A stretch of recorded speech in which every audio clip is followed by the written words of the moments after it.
Welcome to another episode of the Strong Family Project podcast. I am Joe, joined again with my co-host, Mel. Mel, we got a big Q&A episode today. We've got questions on family and kids and significant others and a lot going on. So why don't you read us in and let's get rolling. Okay. Welcome back to another episode of the Strong Family Project podcast, where we guide you on the path to raising confident, independent, and resilient children in a strong family environment. I want to thank everyone that's been submitting questions. The great place to do it is through the website. Our email is at the bottom, as a YouTube comment, as an Instagram direct message, and we'll drop that link in the show notes for you as well. And honestly, I think we got most of them through Instagram or Facebook Messenger to our website. So keep submitting the questions. We do check them all so we can have the conversations with you that you want to hear and answer the questions that are on your mind. The reason why we did the first 7 episodes called The Path is because if we just talk questions and answers and we have our guests, which are lined up talking things about like family fitness and getting kids engaged and getting outside and tactics for that, it would have been like coming in and teaching poetry to someone who hasn't learned writing yet. Like we had to go through the basis. So if you're just joining, make sure you listen to the episode and enjoy it, but also listen to the first 7 episodes because that is the foundation for a lot of the things we'll be teaching and answering throughout the rest of the episode. So if you just drop in the middle, great. Get back to those first 7 though. They'll help you out a little bit more. All right. Now, last reminder, share the podcast if you're getting value out of it. We're doing it complimentary. Every article on the website is complimentary, free right now. I used to be in a Goldman Sachs business development program, and they had a economist that come in and teach us things from, I think, the Chicago School of Economics. Really smart, super engaging, funny guy, and he used to say it's the small price of free $99. And I didn't get it for a while. I thought it's just $3.99. I'm like, all right, I'll pay them $3.99 for this information, but free $99 is the cost of this podcast. We only ask that you share it when you get value out of it. Okay, enough of the bookkeeping. Mel, we had a good morning today. And for those watching on YouTube, I also have a treat for you because I posted on Facebook like 3 weeks ago that if people were listening to the podcast on Apple specifically and they reviewed it and left a comment, if we were able to get over 100, then I would dress like Steve Jobs for a day with the black turtleneck. So this is as close I got for YouTube. YouTube, you get a treat. I have put it all the way up. I have my church/wedding/every event Under Armour on. You're so classy. It's like my only thing that doesn't have a hood. And it's all black, zipped up to the top, turtleneck style. To thank those on Facebook who did take the time to go and review and comment and push us well past 100, which I really appreciate. Doesn't Steve Jobs wear jeans? Mel, get what you get. I have exactly 15 pairs of the same black shorts. So for those who think that I wear the same pair of shorts, you're close. I wear the same brand of shorts. I found one pair of shorts that I like where I sit down, stuff doesn't fall out of my pockets. It's of the appropriate length. I don't know what these kids wear these days. It's crazy. They're shorty shorts and stuff. I found one pair of shorts I like, so I just bought all of them that were available. There's true panic when you start to like wear them in and then we have to find new ones and we can't find them. So I think we bought 8. Maybe 8 this last time, and they're just like sitting in packaging, so they're ready to be open when they need to be. Anyways, this morning we got a good family workout in, and I want to mention that before we get to the Q&A, because you get a lot of questions, and the answer is you need to apply some constant and gentle pressure to the situation. It's not like one sit down will solve everything. It's nudging it in the right direction. And we'll get into an episode on kids and tech time, but I noticed that things were a little bit off, and I went downstairs last night, and I sat down, and I just talked to him about it. Said, hey, I'm not seeing the habits getting done that we all agreed to. So we're going to read, not happening as much as it should. And your little brother comes in, sees everyone with the screens shining on their face. And I don't think that's a good place for a good example for him to see every time he comes into the room because the older 2 didn't have that. There was no older brother that was constantly on it. And we just had a very brief conversation on it. They were accountable. So yeah, I missed my reading, this and that. And there was no emotion about it. And I said, hey, we'll talk about it tomorrow during the family meeting. This morning, they already started addressing it. They both already did their reading, and then they both joined us for our workout, which we engaged them in the workout where Mel was holding Everett doing her squats. Logan and Henry were on my back, and Mel, while I did lunges. And we had a good old time with it, and it was just a little constant gentle pressure of, "Hey, here's the agreement that we had. Things seem a little off. Let's work on it." And credit to them for stepping up and starting to work on it. Because I didn't speak down to them. I didn't say, "Hey, you caused this problem." Saying, "I think things are a little off. We need to solve this." And they've already started working on it. And I appreciate that you noticed that something was off and didn't just kind of say, "It's probably fine," and let it go. You, I think we're about to go to bed and you realized this might need to be addressed right now. So you went downstairs and had that conversation and included them and wanted their input. So I appreciate that you noticed it and acted on it right away. The old see something, say something. The relationship episode 7. Episode 7 is where you want to go to learn about figuring out when things are a little bit off and trying to nudge in the right direction. So I want to mention that we go through this stuff too, and it takes constant, gentle pressure. It's not one thing. In business, we call it LMA, lead, manage, and hold accountable. There's really no end to that. You always need to lead. You always need to manage situations, and you always need to help people be accountable, including yourself. And that's the hardest person to be accountable. You need to LMA yourself. You need to apply constant, gentle pressure, and that'll avoid a lot of the headbutting situations like we'll be discussing today in the Q&A. Now, for those also watching on YouTube, I'm drinking out of like my 1990s Pizza Hut cup. I need huge cups for my beverages. Big beverage guy. Got my electrolytes in there from the workout. And so while I'm sipping on my electrolytes, I was walking through to the podcast room and I heard Mel teaching a lesson as well. So I just gave my example, and her lesson was saying something like, "You should don't lick anything that's not food." And I just kept walking and minding my business because I didn't want to get into it. But what was going on over there? I'm sitting at my desk preparing for the podcast, and Everett comes over and he's like asking me why I have Post-it notes and notebooks. And all of a sudden he leans over and licks the Post-it note with ink on it, which grosses me out. So that was, you'd think that wouldn't even need to be addressed. But instead of just yelling at him, I gave him specifically what I want him not to do. Don't ever lick something that is not food, especially not your food. I don't know where to go with that, but That's it. I was just curious what the licking was about. I didn't want to get into it when I was cruising through. I think he got it. I think he got that he should not do that. Sometimes you have to learn the hard way and just do it and then be told not to do it. All right, Mel. But yeah, that maybe wasn't as exciting as you were hoping, but that's it. I thought it was pretty amusing. Mel, go ahead and get us started with the questions. Okay. So one question that we receive is about being financially responsible. So how do you role model financial responsibility so as not to live paycheck to paycheck? And how should parents use their money and be consumers as an example to their kids? First name of who asked it? Give him a shout out. Dan, thank you very much for your question. Dan, thank you. Big topic, and we'll do a full episode, at least one full episode on it. But Mel, what are your initial thoughts? My initial thoughts are to have your family values put in place, because I think oftentimes that will show you how you should spend your money. So you can ask yourself, here's my family values: wanting to be together, being personally responsible, being genuine, being thankful, and am I using my money in ways that align with the family values? We had an example a couple months ago where we were going out to Shields a lot. It's this really cool store around here. And they have a cafe, and we just loved the coffee that they had there. So every time we went to Shields, we'd get this urge to buy this coffee, and we would. And we realized one day we don't want the kids always going to a store and expecting to buy something. So we decided as a family to make this, I guess you can call it a sacrifice, is to no longer go to Shields and expect to buy this coffee.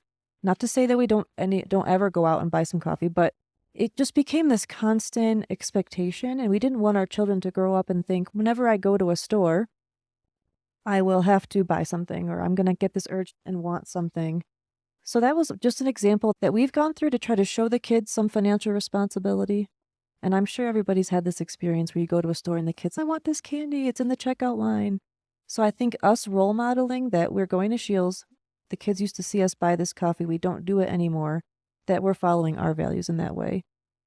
I was just writing about one of the foundations for what we find financially important that we learned during our pre-Cana class. And I think I already mentioned, actually, you mentioned something we learned on the floor episode. But basically, we were given the advice, try to live off one person's wages. You both can work, but try to live off one person's, save one person's. We didn't hit that perfectly. We were probably about live off one person and 50% of the other ones. But that set us up to not live paycheck to paycheck. So that was your first question. Mel hinted at it as well, and it sounds just abstract, but having gratitude and practicing daily gratitude is critical to not blowing your money because you're always trying to chase something that you don't need. So if you're thankful for what you have more often, then you will purchase less often. And that makes me think of if you make effort to create experiences, like this morning, our workout was an awesome experience. We spent an hour and it was just us. We didn't even need any equipment or any money, just us having a good time. And that constant gentle pressure of giving the kids experiences that don't involve spending money all the time. I think that is, we have to do an episode on boredom, but oftentimes out of boredom comes really cool experiences, really cool ideas, and they don't have to involve money. And also, Mel mentioned with core values, but value things that aren't things. Mm. And that goes with how you act in front of your children. Mel said we don't go out and hit all the coffee stores. Whenever we go out, it's not an opportunity to purchase things. It's an opportunity to do things together because one of our core values is to want to be together. None of our core values are go buy crap that we don't need. And sure, we'll let kids make some purchasing decisions, and it doesn't always go well, and that's the lesson. And we see it's not going to go well, and that's okay because we've certainly done that as well. So part of it is modeling financial, just being simpler and more thankful for things. And part of it is setting it up with you and your significant other before kids come around because kids aren't cheap. And if you're off track at the beginning, you'll be way off track then. Now, if you are way off track, you can still save it, but you need to start showing more gratitude on a daily basis and living simpler. You mentioned the best things in life aren't things. So shout out to my friend Cynthia, who actually gave me that written on a sign that's above the door in the other room. And I think a lot of what being on this strong family path requires is self-reflection. So I think people would see that sign and be like, yeah, I totally love that. I totally agree with that. That sounds great. But then if they actually go through, and us included, of course, through their day or through their week and they see how they actually live their life, are they aligning it with what they want it to be? So much of this, I just want to remind everybody, is constant self-reflection and asking yourself, am I living according to my values? And sometimes you have to give yourself a tough truth. So just a little caveat there. My last thoughts on this one, because we do have a bunch of questions to get to, and this deserves a full episode, is in the book I wrote my children, every day they have something that I want to teach them, and I address this on a few pages because I feel very strongly about us being directed as consumers in the society, and that was the last part of Dan's question. So I'll just read an excerpt of one of the pages. I used to be a history teacher. I write about different periods of history where we were a warrior society, we were a worker society, and we become a consumer society when we were supposed to become a knowledge society based on what we received on knowledge at our fingertips. Each era of history has its benefits. Each era of history has had its detriments. And so I'll just read what I wrote about consumers to finish this. So we're supposed to have the internet.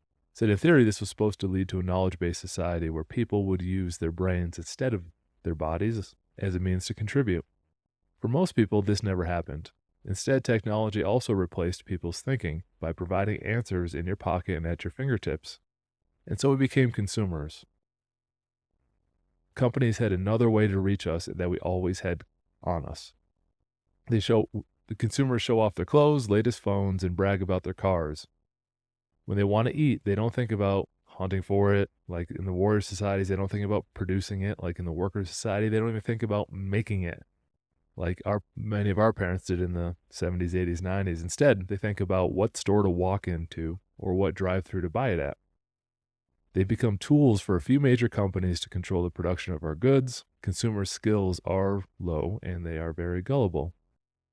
And so it's not to knock on us, we're all in the same society, but it is to bring awareness that for most companies, they want to sell you something. You are a tool for them to make money. And if you allow your kids to become tools for them to make money or for a certain political group to influence them either way, you're lacking values and you're lacking perspective on what's important.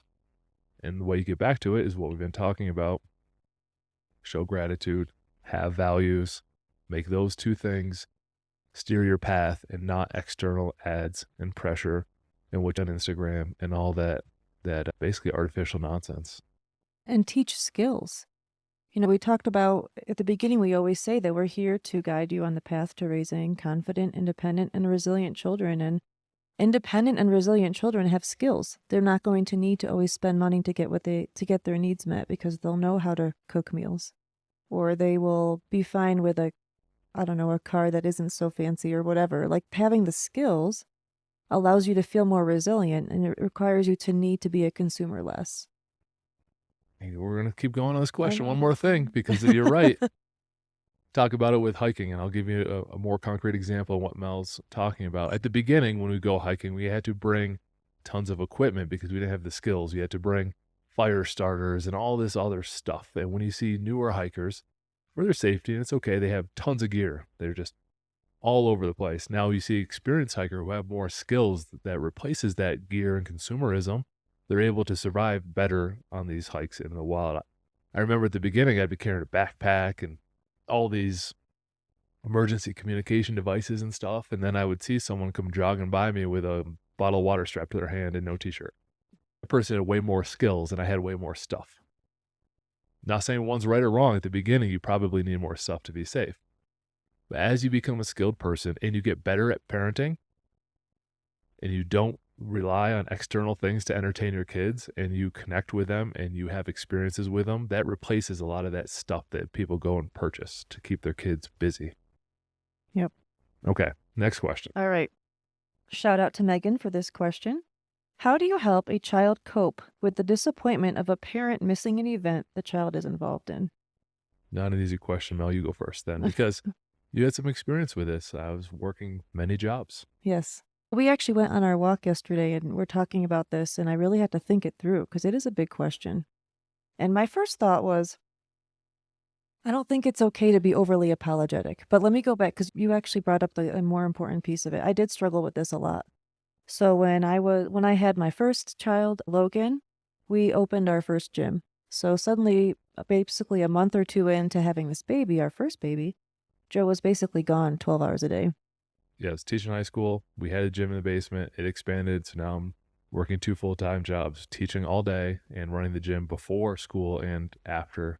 So there was this pressure that I felt even from other people. Why isn't he there? Why isn't he part of what you're doing at home and this and that? And it took me years actually to understand that we have our own system. So we have figured out that this is how our family life is going to work.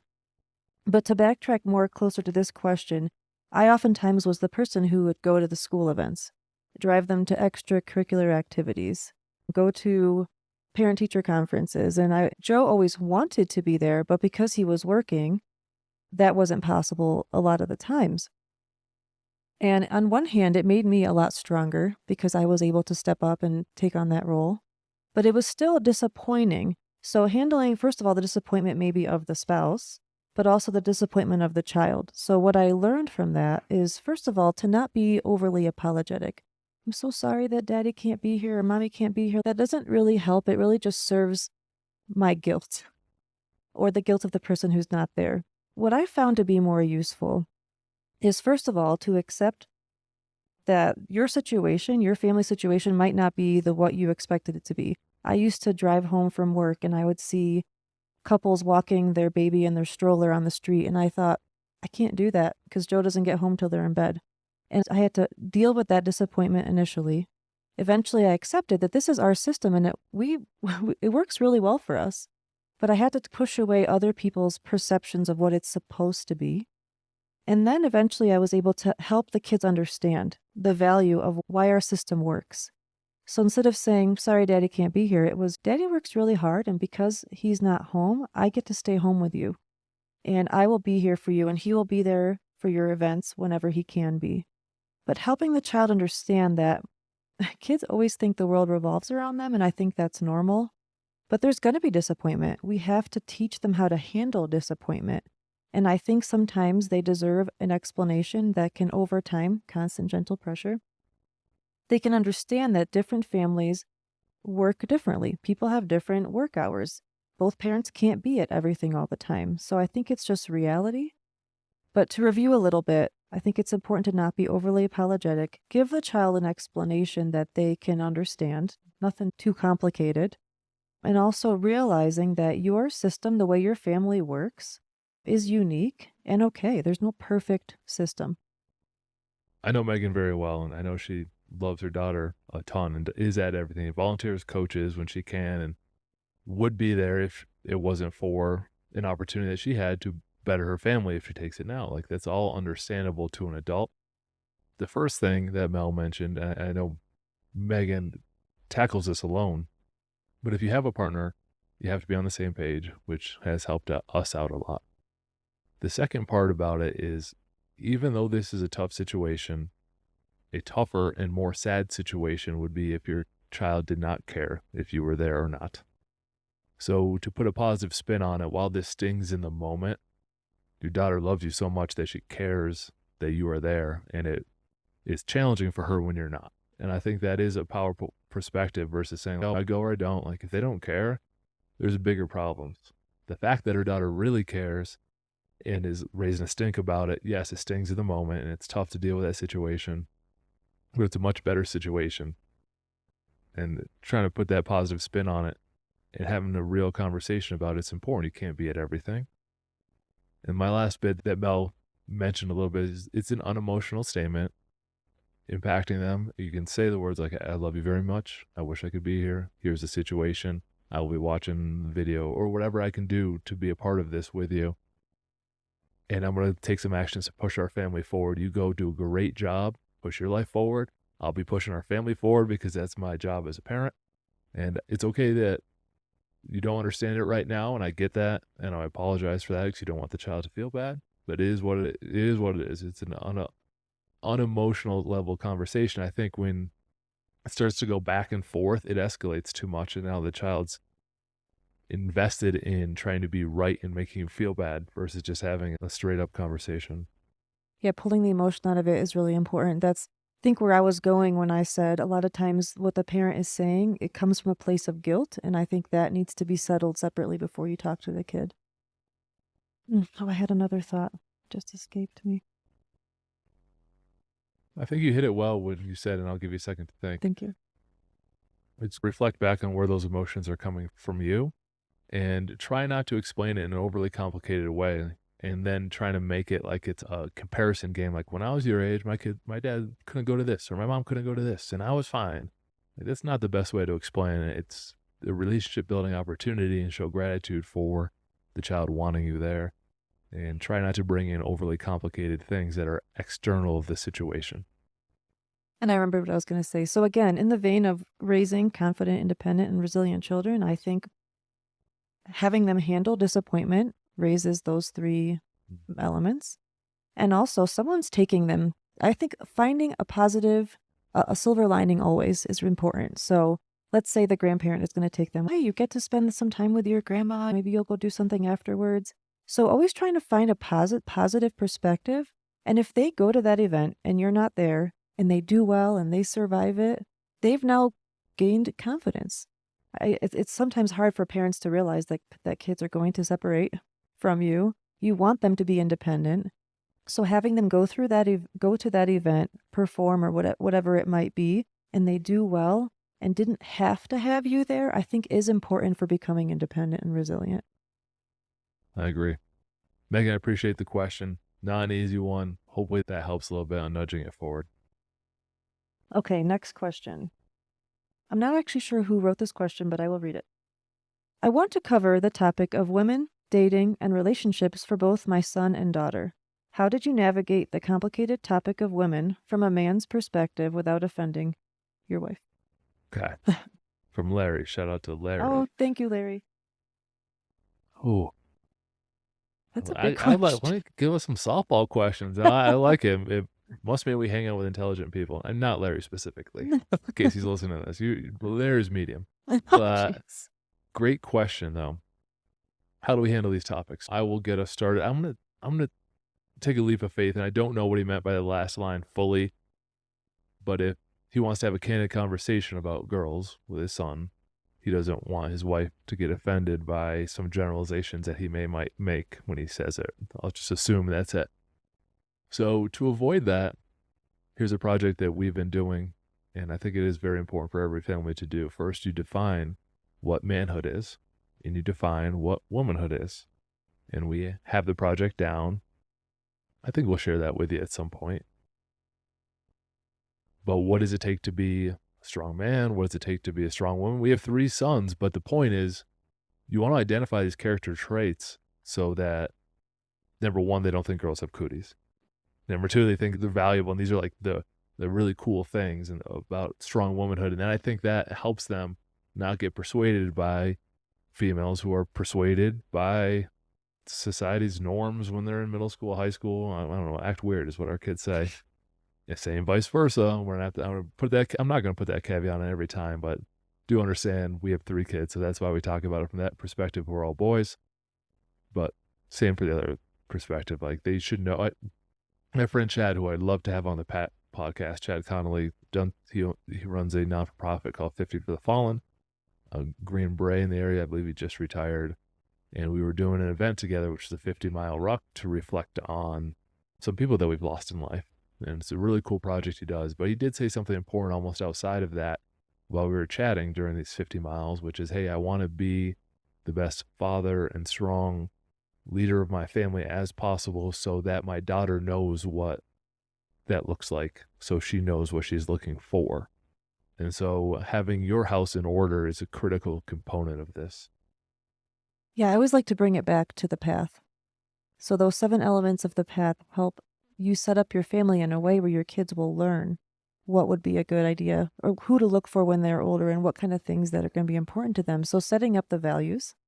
And again, when your kids grow up, they might choose their own values, of course. But if you set up strong family value or set up core values, in your family, they are much more likely to know what is important in life. And then when they look for someone to spend their life with, or just a girlfriend in high school or whatever, they know what to look for. What are what's the word? What are the things I'm not going to compromise on? What's most important? And if they have that in mind, it'll be easier for them to choose someone who shares values with them. So I think it's important to raise kids in a setting where they know what values are, where they have core values, where they're taught to make choices based on those core values so that they're a person of good character, and then they will know what to look for in someone else versus just going on every whim or someone just because they look a certain way or whatever. Can't even think back to when we were that young and what that was like, but I think setting you up with a good foundation at least gets you started on knowing what to look for in a mate. But I think you touched on a super important thing about being a role model. So if everybody wants their child to grow up and meet the right person or be happy and all these things, but are you role modeling that? I think we talked about this in our relationships podcast about how you want to role model how to be a good husband. So someday, hopefully, our kids will all be husbands and know how to do that, what those actions require. I think us teaching these family values as our passion project is one of the most critical things our country can do right now with the families falling apart left and right. I think it starts picking the right mate. That might be like close number 2 to like that. That is something that is not taught, that it just assumes it happens. Society kind of dictates it, always has dictated it from arranged marriage. Like it's always been a societal thing. And if you don't teach purposeful picking of a partner, they're not going to have a good life. There's no easy way to say that. Like if you pick someone based on one attribute alone that you didn't really care about, but it just get pushed in that way and you don't really think about it, like you're going to be in a world of hurt. You can, of course, try to redirect later in life, but that is decades of your life that is going to be squandered if you don't take this seriously. So that's why I love the question.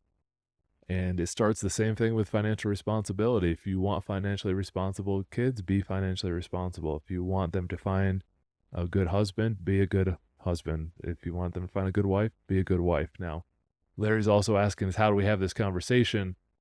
I would speak individually as parents first and say, hey, here's what I'm thinking we're going to say. What do you think about it? We just didn't come up with our definition of what it means to be a good man for our boys by just like freestyling it. We went for a walk. We thought about it. We put some nerdy word clouds around it, and we tried to find the right language to be able to say what we find valuable in the appropriate way that is both strong enough that it is something that they can go towards and not vague, but it's also allows them to do it in their own style. So we've spent a lot of time on it. And so I would have a conversation together first, and then I would start having the conversation individually. And the conversation starts with, hey, if we screw this up, our kids are not going to make it very well far in life. It's not, I even think it's more important than picking your career. I would agree. I think a lot of this is being willing to have the tough conversations. And we oftentimes, the way we're talking about it right now, it sounds super serious, and it is a serious decision you're going to make. However, we oftentimes will present it in funny ways. Like at dinner time, we'll end up having a silly conversation about girls, but it gets the topic out there where the kids are comfortable and giggly and it's fun, because we want this to be a topic that doesn't suddenly come up when they're 16 and they're actually interested in someone and, oh crap, now we have to deal with this. We want to start this conversation much earlier, and we often do it in like a humorous way. So I think humor, that should be a whole other topic too. I think humor is like one of the best things about our family. It helps us to have the tough conversations. And I think it's important to open that door so the kids know they can ask questions and talk about it, and it's okay. We don't have older teenagers yet, so we haven't had this conversation super seriously, but we want them to know what to look for. We want them to be able to ask questions and feel comfortable with that, because it is a huge decision. The dichotomy that we use is that we don't take ourselves as individuals super seriously. We have fun as a family. We don't take our family time like strict, serious time, but we do take certain conversations very seriously. And there needs to be both ends of the spectrum had. Like, all right, we'll joke around about this, but sometimes time to get serious and check it. Okay, this is off track. Serious time. We'll go back to joking around. Let's get to the next question, because I know we're going to go over. Oh, I had one more thing. Go ahead. I think it's important too to remember that a lot of times these conversations go both ways. So I think it's really exciting to ask a kid, what do you think you should look for in someone, and get their feedback, see where they're at. And then sometimes that'll help you reflect, where did they get this idea? Maybe I need to change something I'm doing. But I think it's always fun and powerful to ask them where their head's at. What do you think? What do you look for? And then that can start a really good conversation. I just wanted to put that out there. Okay, the last question I'm going to read from my phone here, because it's a little bit longer. So shout out to Scott for this one. Thank you. So something happened today that has been on my mind ever since, and I feel like you might be the only one who gets how I'm feeling. Talking to Joe. Dropped the kids off at their grandmother's. I was offered punch and cookies. I declined politely. I was pressured further. I said I don't eat like that at all. Then was told that I was missing out. These people knew the 350+ pound version of me. They saw my transformation, and I'm put off that they would put pressure on me like that. If I was an alcoholic or a drug addict, how would they feel? Would they feel okay offering me that? I know it's an extreme analogy, but eating the right stuff takes a lot of discipline on my part. I just wondered if you had battled any of that type of stuff. Quick note, this is not our last question. We had a couple good ones from Daniel, including, do we let our kids, based on the reward episode, to go to a friend's house and they eat something? So we'll get to another question. Daniel had a couple good ones. We'll do that one today, and then we'll kick the other one to the next one, because he had some very good questions, which I appreciate. So Scott messages me, because I own a fitness company, but I used to be about 315 in my college days. Now I'm about 230. And Scott used to be 350, and now he's about, 250 or so. So he's lost a lot of weight, and it took a tremendous amount of effort and change in his whole way he approached life, essentially. Instead of going out, he had to change his habits and change almost friend groups because of that. I had the same thing. Like, I did not know how to get in shape, but I had to learn it because I didn't want to be 315 pounds playing college football with bad knees like I was, and had to change directions. And then sometimes that requires you to be in this weird situation where you're between people who you used to hang out with that did things one way, and this new group of people that are more aligned with your lifestyle and path. That's why we call it Strong Family Path. And so I think Scott's done a great job navigating it. And generally, the strongman competitions and all this cool stuff, hangs out with our trainers and staff. I hang out with Scott when I'm back in town. That he's aligned himself with the people that are more associated with his values currently. You don't always have the option to do that with family. And I think that's the rub here is that Scott's been on a good path and it's taken a ton of commitment. And now he's getting some pushback from family who are trying to make him feel guilty for not eating cookies and soda or whatever it was. Mel, what are your thoughts on the family side of it? So I think the first thing that came to mind, we were discussing this in our walk yesterday, was we can't control what other people are gonna say or think. So as much as they saw your transformation, I think ideally it'd be great if everybody came around and started making those decisions as well. But we can't control what other people's are. My gosh, I keep saying people's. Not only what they think, but also how they react. Yes, we can't control those reactions as much as we might want to.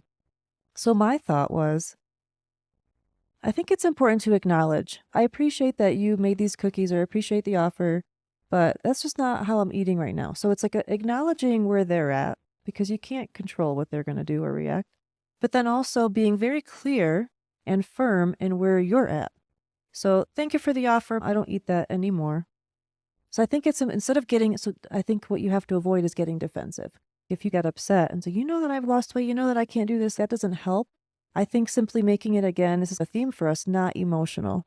So acknowledging where they're at, especially with family, it can be really hard because I think people intrinsically want the support and the approval, and that might not be the reaction that you're going to get. And that this might seem like we're thinking about it too deeply, but by simply offering the cookies and the punch, it shows the lack of support.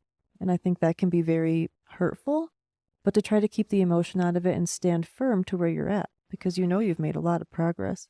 There's a lot of layers to this situation. First layer is what we can control, and that's the most important one, which is how seriously you take this and how seriously you take your commitment to your goal of living a healthier lifestyle. When you take those things seriously, it makes it much easier to have serious conversations. No, I don't want the cookies. Well, I don't care about the cookies. What the hell? I actually have been very direct about things like that. Just knock it off with the cookies. So here's the challenge is because they're trying to provide you something of value, something they value, which are cookies and tasty food because that's how they've grown up or that's how they view their value. You're rejecting their value by saying, no, I don't want these cookies. And they are getting slightly offended because they are trying to like, look what I made. Here's this for you. It is a childish way to behave as an adult. They don't see it all the time, though. You need to see it as a serious person in the room. And you need to control the situation. So they provided something that they view of value, whether it's cookies or whatever. Here you go. And your rejection of saying, hey, no, I don't want to do that is the rejection of their value and their decisions and their lifestyles in a very subtle way. Subconsciously, they probably don't get it. You need to get it because you can control that. And you can even have a serious conversation. Say, listen, I appreciate you making the cookies. I think you bring a lot more value to this family than providing my son and me with cookies. I love the conversation. Let's sit down and talk instead. Or let's redirect the value. And you're elevating them by saying, here's something else that you do really well that I appreciate. And let's go down that path instead. I think you explained it perfectly. I think it's all about feeling valued. That you just hit the nail on the head. So finding another way to show value or to try to point out that they're valuable to you, because I think that's really what it's about. Now that you've lost this weight, what can I still contribute to your life? And they try to do the cookies. That's maybe what they're used to, or that's the most common thing for them to provide.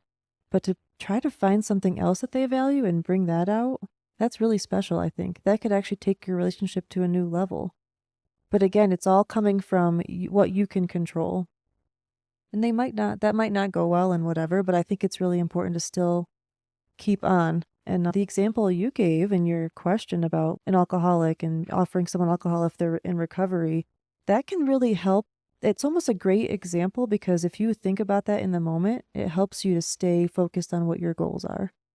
So I like that example because it just points out the clarity and to keep you going on your path and not let it detract you because it can be you can easily get detracted, I think, if family's offering you things that get you off the path. And big credit to Scott that this fitness stuff and health stuff is critical. Don't have the statistic on alcohol, but I do have it on smoking, that smoking usually takes about 10 years off someone's life, and you wouldn't offer someone who quit smoking a cigarette.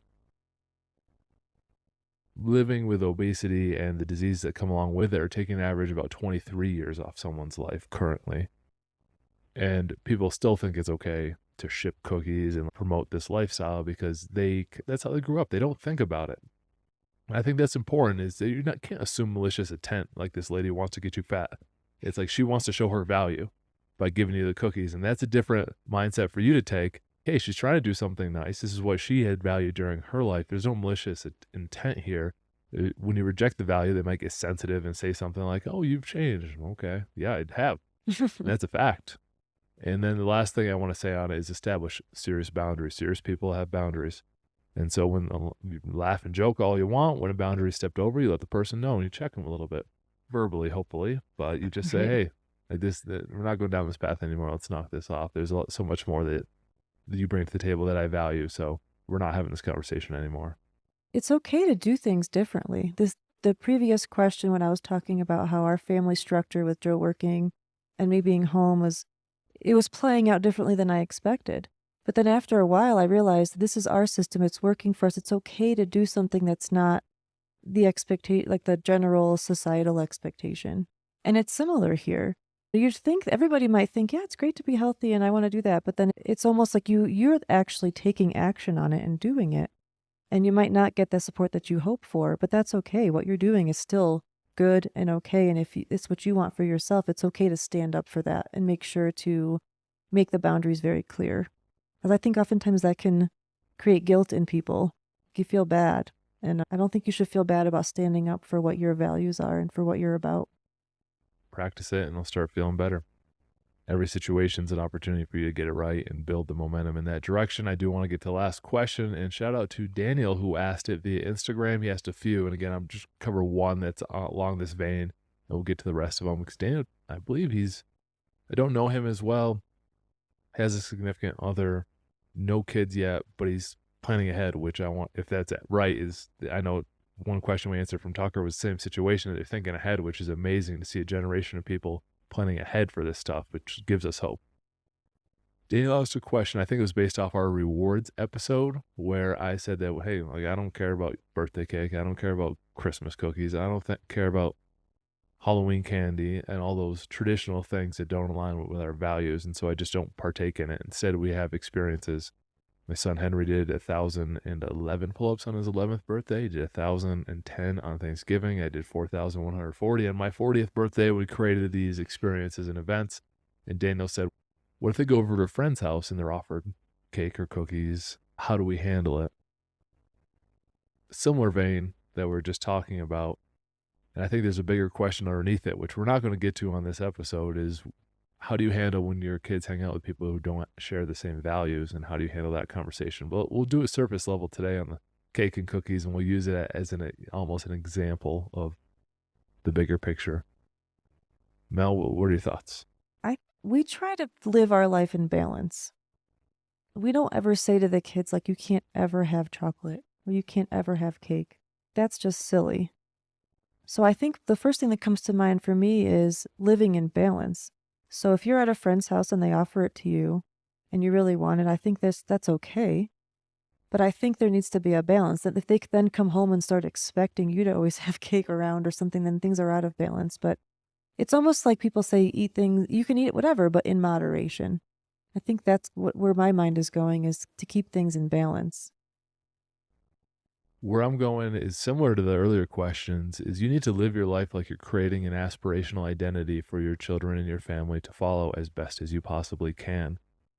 And so while they can go and get cake and cookies, there's no like binge eating. Like, all right, yeah, you can have some Easter candy. You have these sort of things. We'll ask our son Logan when he goes to, hey, I know there's tons of Oreos at this robotics club you're in. Like, how many are you going to choose to have? And we'll ask him ahead of time.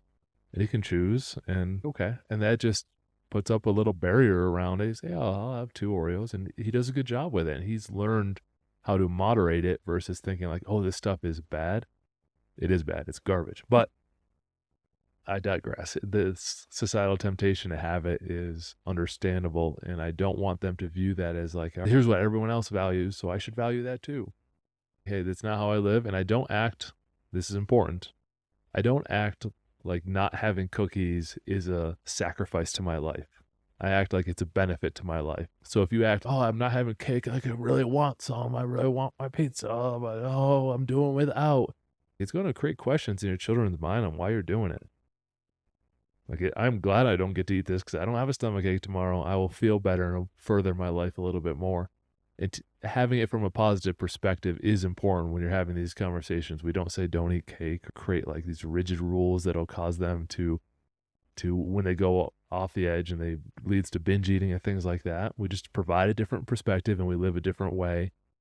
And we give them the opportunity to make important and intelligent decisions when they are faced with those temptations. Yeah, I think that, again, constant gentle pressure. So we constantly have these little conversations or examples in our family where we're choosing to make a healthier treat. Like I'll make some muffins that I use healthier ingredients. So we're always showing them that there's an alternative and that you can make intelligent decisions. And I love the example of the Oreos because our kid could easily just go there and binge. But because we always have these conversations and we see it from perspective of being healthy, he has now on his own chosen, oh, I'm only going to have a couple and then I'm going to stop. Or this reminds me of an example. Years ago, we went out to get ice cream and Henry didn't get any.